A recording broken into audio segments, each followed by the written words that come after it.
I know the migrant crisis in Europe and North America isn't exactly news to most of you, and things have gotten so bad now that it's actually worth revisiting just to see the sheer state of everything going on. I mean, it really took me by surprise because I took my eye off the ball for a bit because I was just like, well, this is going to carry on, nothing's changing. But I didn't expect it to get to this point. And of course, it's worth pointing out that despite all of the talk of the politicians, things keep on getting worse. And I mean, the only person that I've seen do anything about it remotely good is the governor of Texas, Greg Abbott, busing all the migrants to New York. And we could just bus all of the migrants to Scotland. That would be the equivalent. I feel like that would be inhumane. I mean, the poor migrants living with all the Scots. Think of the poor migrants. So yes, Callum has addressed this question. He basically argues, well, if we can't reduce immigration, why not have a feminist immigration policy? And he argues that, well, women tend not to cause all of the social problems that the men do. I mean... So we just import all of the women? Yes. Wasn't this kind of the government's plan with Ukraine? Well, that was because they had conscription in Ukraine. I don't think they were deliberately just like, yes, we're going to have all the beautiful Ukrainian babes. We just didn't want to improve the aesthetics of the migrants. I mean, Boris Johnson is our prime minister, so he might have just been like, well, I have 6 kids with 6 wives. I think that's the number. Let's get a few more in. Yeah. Well, I can't blame him being sick of Carrie. I mean, I would be. So, horse face. Let's have a look at how bad it's got. So this BBC article says, almost 1,300 migrants crossed the channel in a new record, and that is for a day. So the Ministry of Defence said 1,295 migrants made the crossing in 27 boats, topping the previous high of 1,185 last November. It is the highest daily total since current records began in 2018. So far this month, 6,168 people have made the crossing in small boats, compared to 3,683 in July. More than 22,560 people have journeyed across the English Channel so far this year. At the equivalent point in 2021, the cumulative total was just under 12,500, which, by the way, was double the previous year as well, if my memory serves me correct. It's exponentially growing. Not even just year on year, but from July to August, month on month. And you know that dealing with all of these migrants, these opportunists, is costing the UK taxpayer $2 billion a year at the minute. That doesn't shock me. If anything, I'm shocked that it's such a low figure. $2 billion is a lot for Britain. I mean, it is a lot, but still. Mm-hmm. Nigel Farage has rightly pointed out that this is an invasion, and this is in light of lots of Albanian criminal gangs trying to cross into the UK and smuggling people. Steal your style. Yeah, they've got the same hairstyle as me, the Albanians. They're making me look bad, is what they're doing. That's my real problem. Yeah. But no, they're known in Britain for being drug dealers, basically. If someone's Albanian, I think there's a 50-50 chance they might be a drug dealer.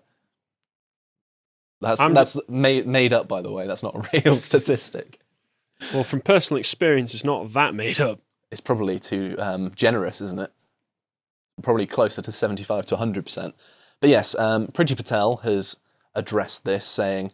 and she's coming out with a new deal to rapidly remove Albanians arriving in the UK by small boats. Which will go nowhere because it's Priti Patel. Yes, and the Daily Mail points this out. Home Office has deported just 21 out of 17,000 asylum seekers considered for removal under new post-Brexit policy, as the number of asylum applications hits 20-year high of 63,000, which is just ridiculous. Jesus Christ. Now, I know that it's kind of unfashionable in some circles to quote him, but did Enoch Powell, when he was talking about immigration, which was strictly legal immigration, bring up the figure of 50,000 being a ridiculous amount of people to import every year? Like that, and that was only purely legal. Can you imagine how he'd be feeling if he could see 63,000 illegal immigrants? Although that's I think I'm getting that wrong there because these are asylum applications. But then again, a lot of these people are probably breaking into the country at the same time. So that's one way of getting your asylum application through the door, because when there are 63,000 on the go, I don't think it's too easy to get one. Okay, right. Okay, I'm just saying, like, get all of the 63,000s on, not say just a rubber dinghy, get get them on, say, a long ship or some The Titanic? or a gigantic ship or something, and put them at the border and tell me it doesn't look like an invasion of barbarians. I mean, I agree. Just because they slip in dribs and drabs, well, it's increasingly large dribs It's and drabs. mostly people from the Islamic world and Africa as well. So it's not exactly the best cross-section of the world's population that are sneaking in. I mean, I said barbarians for a reason. Islam's completely incompatible with Western values. And I mean, if you import people from Africa, if you get people from the third world, you get third world values, which is why we have people in the streets macheting each other to death. I mean, the machete is not exactly the weapon of choice of true Britons, is it? This is all just part of the multicultural beauty of the New England that you just can't appreciate. Go for a walk in London, you can see the natural state of being of machete attacks, stabbings, moped theft, shootings. It's all going on. So it's not just Britain as well. There are lots of cases in the rest of Europe. Here we have Breitbart talking about Italy, saying illegal migrants' arrivals in 2022 have already topped 50,000 in Italy in the lead up to their elections. Also in Ireland as well, Breitbart again, 120,000 strong migrant surge drives record population growth in Ireland. So yes, seems like the foreign migrant population is growing at a faster rate than the native population. If only there were a phrase I was allowed to say on YouTube that would summarise this whole thing. There is a term you probably are allowed to say on YouTube. They probably don't recognise it in reference to non-white people, but it's colonisation. That's a safer one, yes. Yes, that's a much safer one. We're being colonised. Mm-hmm. And it's funny that the people who complain about colonialism all the time are perfectly happy for it to happen to us. Well, you know? It's just the obvious case. It's because they hate us, isn't it? Well, yeah, they only care about certain values if they're using them to beat us down with it. So let's look at the dangers associated with this. And I've collected lots of recent stories about what's actually going on here. And here is a story from The Telegraph. Over 50 illegal migrants aged 30 and above registered as children on UK arrival. And I'm reading from the body of the article here. More than 50 migrants aged over 30 have been registered as children on arrival in the UK in the past decade after falsely claiming to be under 18. A total of 52 managed to slip through the initial checks as children before subsequently being found to be aged 30 years old or more, according to the data obtained through Freedom of Information laws. Okay, Callum showed me plenty of pictures from his time in Afghanistan. Have you seen... These 16-year-olds look 30. I know. How does this work? But the thing I'm trying to point to here is, do you want Abdul with child pattern baldness in school with your kids? I mean, we had a case of a guy who looked about in his 40s in a school with lots of young kids, and it's the worst place you could put a Muslim is in a place full of children. Yeah. We Young know boys what you and get girls, up to, yeah. Either one. But yes, there is also the obvious aspect of terrorism. Here, if you cast your minds back to 2015, we have the EU Parliament discussing the fact that ISIS said they were going to send terrorists in with the so-called asylum seekers, and apparently up to 4,000 of those were sent. And it seems to be true because... Well, what happened in 2017, for instance? Yes, exactly. So moving on to the Liverpool terror attack, this bomber was an asylum seeker. He tried to carry out an attack on a women's hospital, I believe, but thankfully, due to years of inbreeding, he only had a couple of brain cells rattling around, so he ended up only killing himself, which is... And also thanks news. to the actions of a brave taxi driver. That's true, yes. He shut him in there, didn't he? Yes. So, here's another example.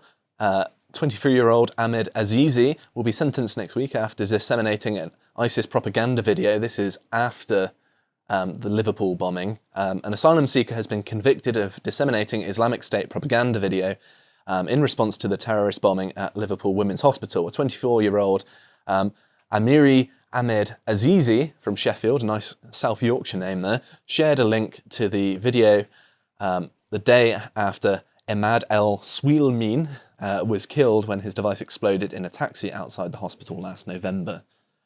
So yes, we've got lots of fighting-age young men who hate our culture, our country, our way of life, and we're assuming that they're just going to integrate.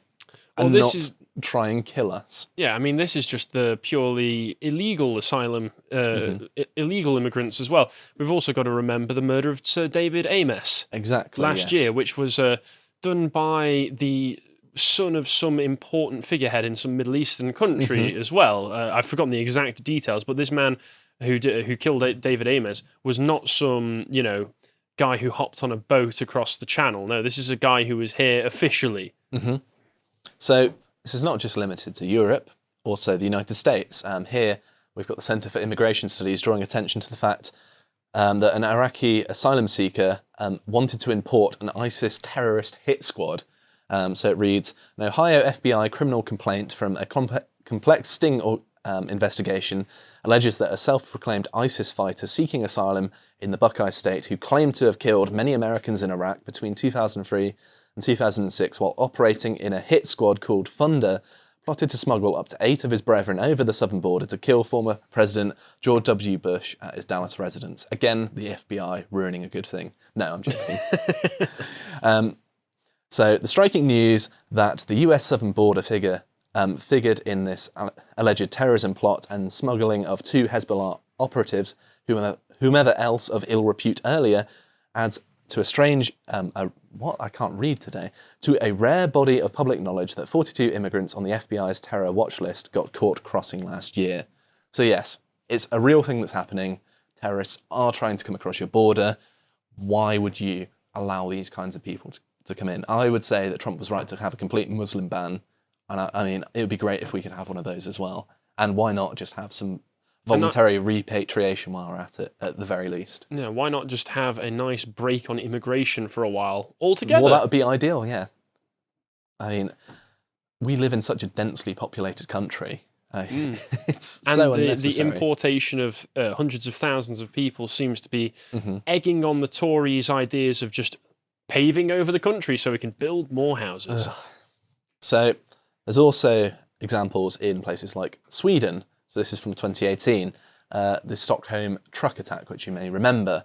So the man convicted of ploughing a truck into a department store in central Stockholm, killing 5 people, has been denied residency in Sweden and has thank God, at least we sympathy for so-called Islamic State. We found the one thing that will prevent them getting residency. You've got to murder a few people first. Rakhmat Akalov, an Uzbek asylum seeker, ran from the scene still covered in blood and glass on the 7th of April 2017 and was arrested hours later in the northern suburb of Stockholm. So yes, another example of an asylum seeker. So this isn't exactly cherry picking, is it? Because there are so many cases of terrorists being asylum seekers. So there are cases of not even granted asylum seekers being violent as well. So these are recent news articles which are very similar to one another. European cops crushed to death by bus full of illegal migrants. This is from Breitbart. It reports 2 Bulgarian police officers were killed early Thursday as they tried to stop a bus containing migrants who had entered the country illegally, a senior ministry official said. The incident occurred at 5 a.m. or 2 a.m. GMT in the Black Sea city of Burgas after the bus refused to stop at 2 consecutive border police checkpoints. Stanimir Stanev told reporters the bus with Turkish registration plates was carrying 47 migrants whose nationality has not been disclosed. I think if it's coming from Turkey, we know where they came from. The bus had entered a residential area when the police officers halted their car across the road in front of it. The bus rammed the police vehicle, then drove off over the top before smashing into a bus stop. The 2 officers in the car were killed instantly. No other injuries were reported, and an investigation into the case has been launched. But this is horrific. 2 police officers crushed to death by a bus full of migrants. I mean, that doesn't strike fear into your heart at what they're capable of. I don't know what will. But that's not all. We've got another example of them ramming police vehicles. So this is in France. North African migrants arrested after ramming and injuring 4 French cops. The two North Africans, a 31-year-old Moroccan and a 36-year-old Algerian, were taken into custody by police in Vitrolles, near Marseille, on Sunday evening after fleeing from police checkpoints in a van they were driving. As the 2 migrants tried to flee the officials, their van rammed a police car, which contained 4 officers. The officers were all injured as a result of the collision and were later taken to a local hospital with injured necks and backs. The 2 migrants were arrested a short time later in Marseille. The Algerian is said to have been on the file for wanted people, a database of criminals wanted by law enforcement, and was already subject to a deportation order. How did he get in the country in the first place, I wonder? I do wonder that. I mean, they're not going to tell us probably. And very easily. Apparently so, yes. And something that's really quite disgusting, this next one. This is in Italy. African migrant caught on video raping Ukrainian woman in broad daylight. So this poor Ukrainian woman escaped to Italy thinking it would be safer than Ukraine, only to get raped by some monstrous African.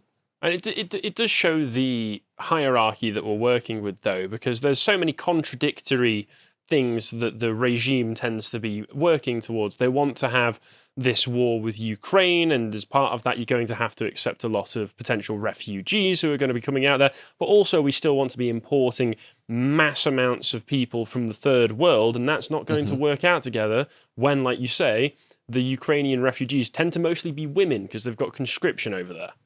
But yeah, it's just horrific. I mean, the death penalty is too good for that man, as far as I'm concerned. So, moving on, they're also a danger to themselves and to their children. So, here we've got an article from the Post-Millennial. Biden's border crisis leaves 2 children dead, baby in critical condition after trying to cross the Rio Grande into the US. And this is, of course, pointing out the fact that it's dangerous and people die, people's children die, and do you know who's responsible for that? They are. I mean, if parents try and take their kids across the Rio Grande, or they try and take them across the channel and they drown, they die, they starve, they die first, any of those things, it's the parents' fault. It's their decision to do this. It's dangerous. They know it's dangerous. They did it anyway. And they have the moral responsibility. And the fact that people try and guilt us with this stuff makes me sick, because they were willing to... And this is how we got guilted in 2015, isn't it? These are the people that are choosing to do this. They come to places like Britain and America because we have very high qualities of life. They don't want to stay in France because France, rightly, they recognise, is a horrible country. It's full of French people, for exactly. one. Although less and less by the day. I don't actually dislike France, but... It's all just play fighting, don't worry, Frenchies. Very nice to go on holiday there, so please don't kill me. So, moving on to one of the final articles is this one.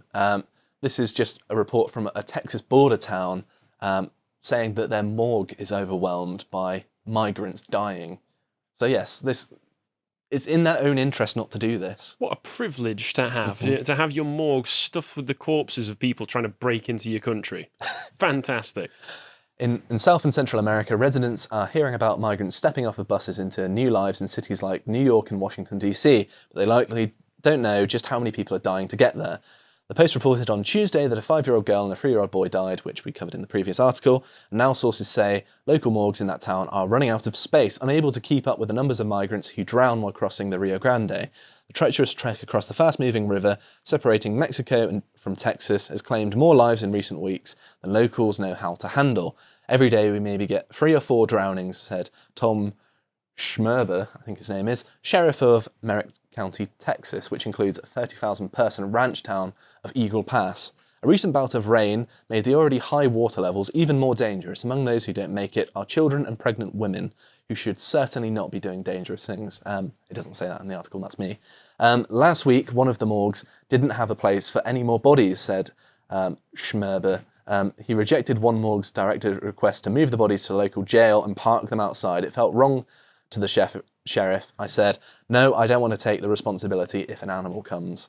A local Merritt County funeral home director told the Post he's had to stack bodies as he runs out of space. And that's horrible on so many different levels, because as the person who would be having to transport those bodies and find somewhere to put, you know, whether or not these are people who are trying to enter your country illegally, they were still humans, so you want to afford them a certain level of dignity in death, and this is just robbing that from them altogether. But like you say, it's their own fault and the fault of the traffickers trying to get them across in the first place. But yes, what I wanted to draw attention to is that these people, they're a risk to themselves, first and foremost. They're doing things that are dangerous to both themselves and their family. And I mean, that in itself is worthy of a bit of contempt. But all of the terrible things they do once they get to the country they're trying to get to, why are we allowing this? I mean, it's ridiculous. And the fact it's getting worse and worse, politicians are giving it all the talk and not doing anything about it. It makes it so frustrating. And it's because there are leftists who are saying, oh, but you've got to help people, you can't be selfish, the nation's borders are arbitrary. Well, I mean, in Britain it's very difficult to argue that, but because we're an island, obviously. But in the United States, that's more common, isn't it? Where they're just like, well, we've got to let people in. But I saw a video which is kind of hilarious. So this is I think I know the video that you're on about. He's asking pro-refugee people whether they want to adopt one into their own home. And I believe his name is correct, not political. So if we can watch that to close out the segment, this is hilarious. Your placard saying refugees welcome here. Yes. I'm just wondering if you'd like to go down on a list saying you're willing to take the refugees into your home. Of course not. Only problem is I rent. You rent?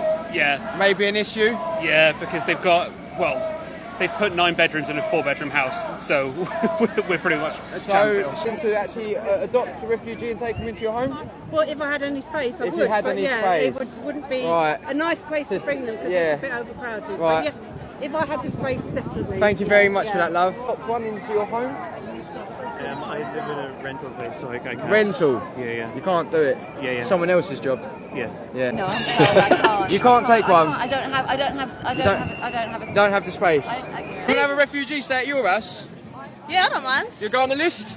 I don't mind, yeah, 100%, give me the thing. Oh wait, I can't, because my house is only a little small. And amazing. Would you be willing to have a small. refugee in your home? Yes, if I had room. If you had room, it's funny that. To adopt a refugee? No, thank you. No, thank you. Any reason in particular? I don't. What sort of refugee are you talking about? Excuse me? Would you be willing She's the to most adopt a honest. refugee into your home? No. No. Sorry, I can't. Would you adopt a refugee into your home? No, thank you. No? Adopt a refugee? I would be willing, yeah, if I had the space. If you had the space? Yeah. So, where should we put them then? Where should we put them? Yeah. There's plenty of people who have got it. Who are you, mate? My name's Jim, who are you? My name's Alistair. I'm already adopted a refugee, thanks. What does racism mean to you? It means not equality for those who can't belong here. For those that don't belong here? Yeah. Amazing. Equality for people who don't belong here. Oh, that's incredible. I've seen that clip before, but it's just so brilliant and it's so telling as well. I mean, for the love of God, these people don't seem to realise that this whole I've got no room, I've just got no room. Mm-hmm. All right, take that and then expand it to the size of a country, okay, and you've got the problem. So yeah, obviously, nobody really wants the refugees in their homes. Even the refugee activists. Yeah, so just stop doing it. Do something about it. Stop the border. Build a wall. That's what we need. If you appreciated that segment from the podcast of the Lotus Eaters, you can go to lotuseaters.com to get access to all the premium content we have on the site, such as the premium videos we do, this one on the politics of 4 lions. And you'll follow what else we're putting out, you can follow us on Getter at lotuseaters_com on Getter. Thank you and goodbye.